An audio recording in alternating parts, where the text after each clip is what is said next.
मी पडद्यावर जरी रडत असले तरी वैयक्तिक आयुष्यात मला कधी रडायला येत नाही. फार स्ट्रॉंग बाई आहे मी, अजिबात नाही, अन्याय सहन होत नाही, लगेच फणा काढते. मी खरंच सांगते, अरेला कारे.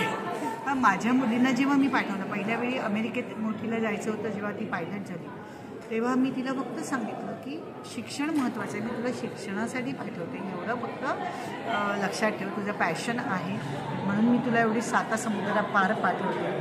अभ्यास कर, जे 1.5-2 वर्ष तिथे करणार आहेस ते शिकून ये, तर आम्हाला प्राऊड फील होईल. काही संकट आली लगेच आहोतच आम्ही आई वडील, आणि माझे बरेच नातेवाईक होते, त्या काळजीने फोन केला पण ती कधी वेळच आली नाही. आपल्या मुलींवर मला असं वाटतं कधीतरी आपले संस्कार असतात, तर एक प्राऊड फील होता. आता ती पायलट आहे.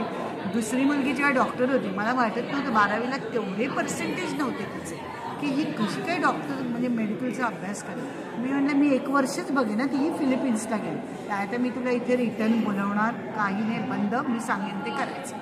पण तिनेही ते पार केलं. आता ती MBBS झाली, MD करते.